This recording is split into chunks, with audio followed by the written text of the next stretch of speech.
everyone, welcome back. My name is Morgan. This is my channel, Pisces Paperbacks, and today I'm going to be doing the Do I Have That Other Book challenge, which is a collaboration between Keeping Tabs and Current Chapters. So I will link both of those channels down below. I did their original scavenger hunt-ish tag last year, so I'll link that up above. And I had a really good time, and I wanted to try again with 20 more prompts. They actually skipped number 13, so there's only 19 prompts and a bonus, and I don't know if that was like a mistake or like a superstition thing, but I'm just going to go with what was in their description box. So, editing Morgan here, I'm an idiot. There's actually just a really easy formatting error in the description box of the original tag. I missed it. There is, in fact, a 13th prompt, and it is, do you have a book by an Asian author? Yes, I do. Obviously, I'm not going to count this, but The Collected Schizophrenias by Esme Weijun Wang is one of my favorite nonfiction books that I've read so far in my nonfiction journey. It's really great. It's a collection of really personal and yet almost academic essays about her experiences with schizoaffective disorder. Highly recommend it. Very good.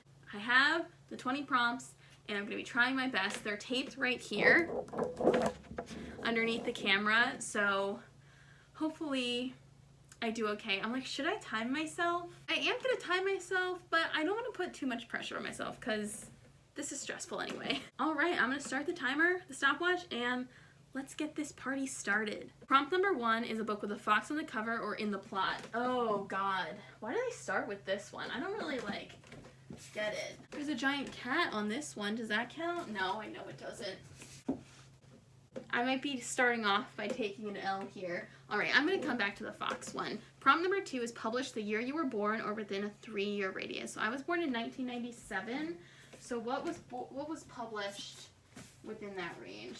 2001. No, that's too late. 1978. 1978. I did not realize that book was that old. Oh God. This is going downhill much quicker than I had imagined. All my stuff is really new or really old. Like, I have nothing in the middle. Oh, gosh. 1997, I don't want to talk about it. We'll just go with that. Number 3 is music as a weapon or magic. Let me take a quick look, but I'm pretty sure I have nothing. I don't think I have anything for this one.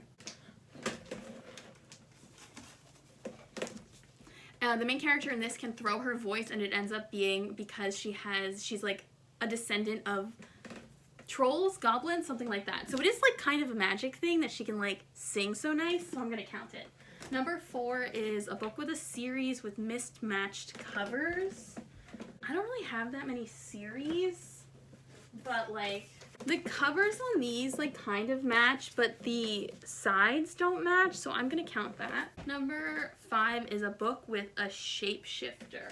Birdwing is kind of a fairy tale inspired story about a boy who gets turned into a bird, and then on his way back he gets stuck in the middle, so he's kind of a shapeshifter. I'm trying not to just use New Moon, but I might just, New Moon by Stephenie Meyer. Alright, book number 6, a book signed by the author. Oh my gosh. Oh my God. I just realized I have no fucking clue where my Song of Achilles book is. Because that is, I think, the only book I have signed by an author right now. Oh my God. Give me a second. I'm stopping the timer. I'm an idiot. Just started the timer again. Here we go. Song of Achilles. Do you need proof? Come on, come on. Oh my God, did I miss it? I did. Signed by the author. One of my prized possessions. Prompt number 7, a book with a mostly red cover. This edition of Jane Eyre. Prompt number 8 is a book between 287 and 306 pages. Okay, let's do this. No, this one's too long, too long. Mass market paperbacks are really hard to predict. They always are longer than they look. It's very confusing.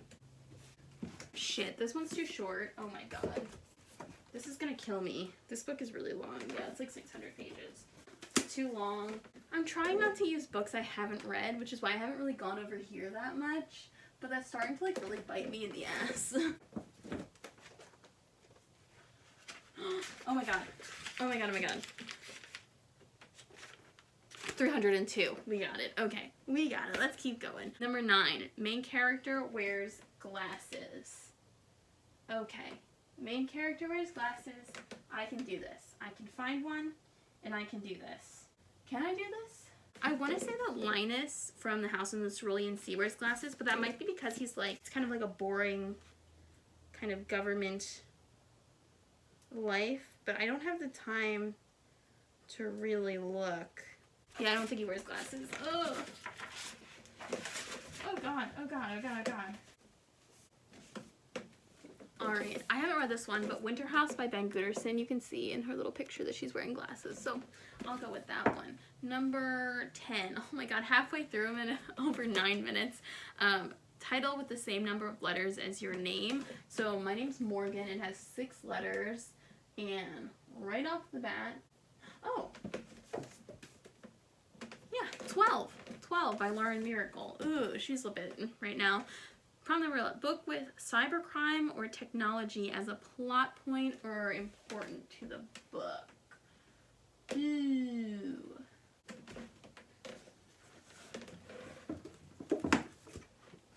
Okay, I don't have a cover for it, but Skirmish by Melisa C. Michaels. I'll talk about it later. Book written in another language or translated.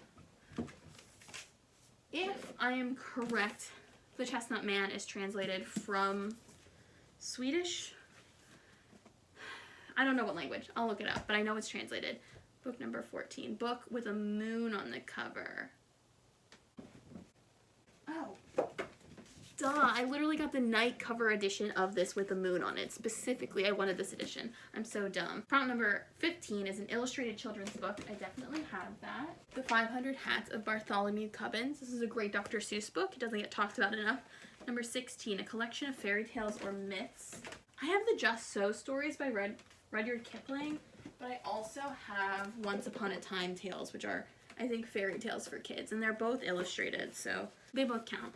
Number, oh my god, 17, sci-fi or fantasy with an alliance between races. Sci-fi or fantasy with an alliance between races. I don't really read that many high fantasy that has like other races in it, so I don't really know.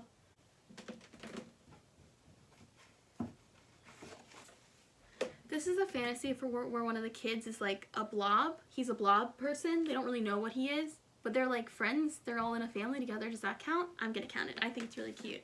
All right, and then number 18 is a book with a narrow front cover. Literally any of these. Yeah, like I already found one. It's a step back. Most romances have them if they're in that format. And then number 19 is a book that includes the first chapter of the sequel. I'm gonna be honest, I like never read these. Like I didn't care enough to read them, so I don't know if books have them or not. It's kind of hard for me to, okay, this one doesn't have it for sure. Oh, this dust jacket is on upside down. That would have been confusing. Yeah, I'm going for a lot of book 2s because I feel like maybe book 2s are the ones that would have like previews in them. Maybe I shouldn't be going for these hardcovers. Maybe I'm like, maybe it needs to be like a second printing. Let's see if Eclipse has one. Nope. Discovery of Witches. I'm really shooting myself in the foot with stuff like, I have no idea. Why did I never read these when I was younger? Like, oh. Oh. The first chapter of New Moon is in Twilight. Thank you, Stephenie Meyer. All right, number 20, book with a broken spine. Literally any of these. These all have broken spines. Here's one. The spine is broken. If you can see, there's like a bunch of cracks in it. So that's number 20. And then bonus, fits 3 or more challenges. No. No. Okay. We did it. We've gotten to the end. It took me 14 minutes, 56 seconds, so like 15 minutes, which I believe is less than last time. I will go back and watch the other video to see if I did okay. Hello again. I don't know why I thought I did better this time. It took me 10 minutes last time. Am I getting worse? Is it because I like just set up my bookshelves and don't know where anything is yet? This is embarrassing. Oh my god. Oh! The fox one. Okay.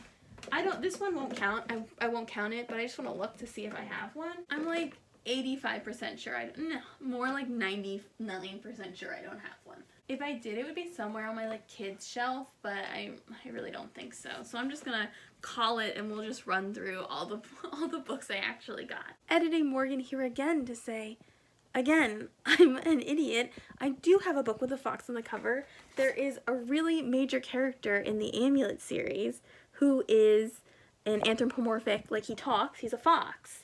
Because there's a curse on the land where all the people kind of look like animals. And so he's only on 2 of the covers, which I already used book 2 as one of the other answers. But I literally had one right here.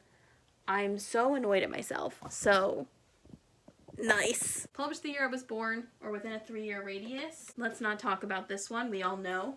We all know. I don't need to mention what this is. Prompt number 3 is a book that uses music as a weapon or magic. And for that, I picked Fairest by Gail, Carson, Levine. And like I said, this is like kind of a companion novel. It's in the same universe as Ella Enchanted. And it's about a main character named Aza. And she has the power to, oh my god, my eye is twitching like real bad right now. Good thing you couldn't see it through the glare on my glasses. Aza can throw her voice and she's like a beautiful singer and she can imitate people. And it's just very like, it's a gift. And she's brought to the palace after her voice is discovered because the new bride of the king can't sing. And singing is kind of like an important thing in their culture. So she's going to have Aza throw her voice and pretend to be the voice of the queen. So I really loved this book when I was younger. I haven't read it in like forever. So I have very little memory of like what it was actually like, but it was good. Book number 5 is a book with a shapeshifter. I went the easy route with this one. And I picked New Moon, Stephenie Meyer. The werewolves aren't actually werewolves, they're shapeshifters. Actually, now that we're paused, I want to find another book that has a shapeshifter in it that is like not so obvious. Is this right? Do I not have any? Like, I know I've read some, but is it because like, fun fact of my stats from my reading spreadsheet, 70% of the books that I've read this year I got from the library. So I don't have any books with shapeshifters other than Twilight. This seems wrong. The prompt number 6 is books signed by an author. We all saw this panic, but successfully I did find Song of Achilles by Madeline Miller. This book is a retelling of the Iliad from the perspective of Patroclus, who is a fairly minor character in the Iliad, but this is as if they are explicitly in a romantic relationship. It's one of the best books I've ever read. It's one of my favorites. It made me cry like a baby, like in public. I brought it to my work. I brought it to my internship because I couldn't put it down, and that was a mistake. And I just love this book so much. So prompt number 7 is a book with a mostly red cover. For that, I picked the Barnes & Noble Alphabet edition of Charlotte Bronte's Jane Eyre with B, but it's very clearly a mostly red book. I've never actually read this copy. I should read this edition someday. Prompt number 8 is a book between 287 and 306 pages, and I'm really excited that I get to talk about this book because I love this book. I read it as a kid. No one's literally ever heard of it. It's called Leon and the Spitting Image. It's a middle grade. If you're an adult at this point, I don't think it's worth it to read, but it was just such a fun book when I was younger. It's about this kid, Leon, and he's starting 4th grade. Yeah, I think it's 4th grade. Maybe it's 3rd grade. And he just hates his teacher. All they do in class is sew little stuffed animals, and I know, it's really weird. Sew little stuffed animals, and like, that's it. All they do is sew. All they do is go home and they practice their stitches, and they practice their seams, and he just hates it. So when they have to make, like, not like a final project, but like some sort of big project, he creates an exact replica of his teacher, which then kind of becomes like an avatar that he can control her through. So it's just so weird and fun, and I just loved it so much. And it's such a good book, and no one's literally ever heard of it, and I have no idea how I got it. Maybe I was like a Scholastic book fair.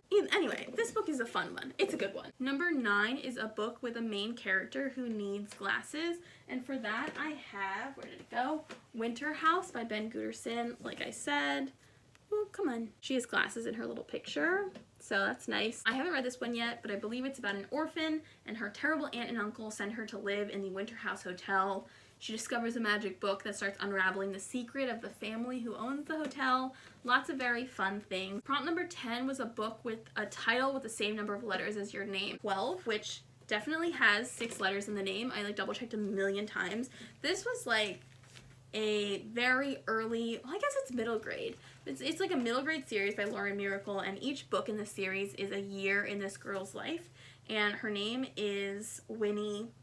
Her birthday's in March, and my birthday's in March. I think her birthday's like March 4th, and my birthday's March 5th, so I always loved reading these because I was like, her year is the same as mine. It starts and ends every year in March. So yeah, I really liked these. I only own 11 and 12, but I think I read up to 15 or maybe 14. I don't know when they end. Prompt number 11 is a book with cybercrime or technology as a plot point. So this is a fun one.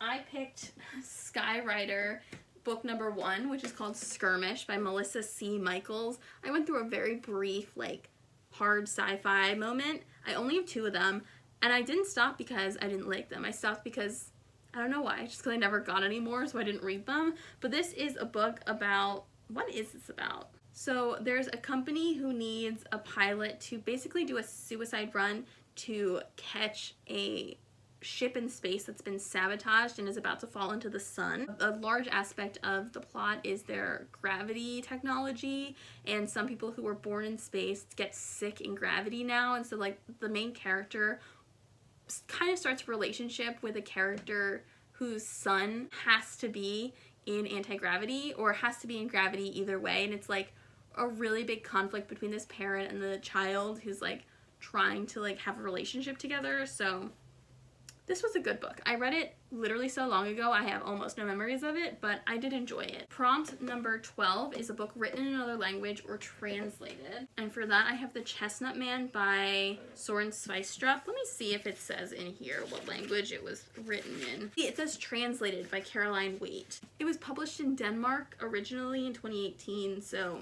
Danish? Do they speak Danish in Denmark, or is that the name of a person? Like a person who's from Denmark is Danish. Number 14, a book with a moon on the cover. Another one where I'm like kind of mad at myself that I didn't think of this faster. Wayward Son by Rainbow Rowell, the sequel to Carry On. I literally bought the night sky cover on purpose because I wanted the one with the moon.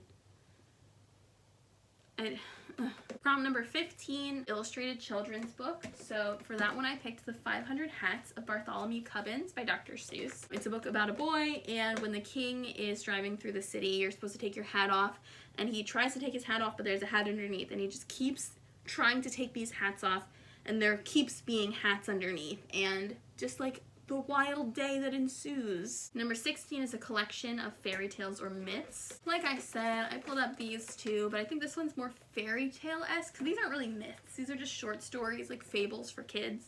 But either way, they're both illustrated. See? And that counts. That was easy. I have a lot of kids' books up here, to be honest. Like, all in the corner, all my big books. So, next is a sci-fi fantasy with an alliance between races. So I picked The House in the Cerulean Sea by T.J. Klune. This is about a guy named Linus, and he works for the department in charge of magical youth, and he basically goes to orphanages for magical children and makes sure they're being taken care of. And when he gets sent to this one on a remote island to double check its safety, he just kind of bonds with the gaggle of magical children. One of the magical children is like a dragon, one is a blob creature of unknown origin, and one of them, oh, there's a shapeshifter in here. He shapeshifts into a chihuahua, I think. Maybe not a chihuahua. Another small dog. Anyway, this book is a delight, and you should read it. This one's really good. I knew I had another book with a shapeshifter. I knew it. I knew it. Number 18 is a book with a narrow front cover, so that means a book that has a step back or set back cover, so something that looks like this where the main cover is slightly shorter. A lot of romance novels do that, so they could have like a more risque cover underneath. I would say 35% of these books probably have something like this. I could probably find another one right now. This is another one that's good. Lots of fun. Lots of good times. This one fell, and it has one too. I hate this book, though. Don't read this one. The only reason I keep it is because I don't want other people to have access to it and be able to read it because of me. Prompt number 19 includes the first chapter of the sequel, Twilight. Did I know that? No. Did I read the first chapter of the sequel when I read this? No. Why? I literally could not tell you. It's not something I've ever done. I never read the chapter like the chapter sneak peeks that they publish in the backs of books, and I don't know why, but this one was hard for me. And the only reason I picked this up is because other people had it in theirs. So this one I kind of cheated. I'll be honest. I did cheat a little bit with this one. But you saw me try to get another one. You saw me try and find a different book, and it just didn't work. And then number 20 is A Book with a Broken Spine. This, oh wait, I totally skipped one. Where did it go? Prompt number 4, series with mismatched covers. There we go. They're mismatched on the spines. Don't know why. All the other ones match the second book. It's only the first book that's a little bit different, which is kind of annoying, but it is what it is. And now, Book with a Broken Spine for prompt number 20. This one, really easy. I mean, this is just like Never Romance a Wraith by Liz Carlisle. This was just a random one I picked up. Again, literally all of these have broken spines. And then if you wanted one that wasn't a romance, my copy of Princess Academy has a broken spine. This copy of Jane Eyre. My copy of The Lightning Thief has a broken spine. Honestly, I love having broken spines on my books. It makes me feel like they're well loved and they've been cherished in some way and just read over and over again because they're so much fun to read. So with that, I'm gonna end this wonderful tag video. I hope you had a good time. I will, again, link the originators in the description box. If you'd like to do this challenge, I would love to see it. So I hope you had a good time, and I will see you in my next video. Bye!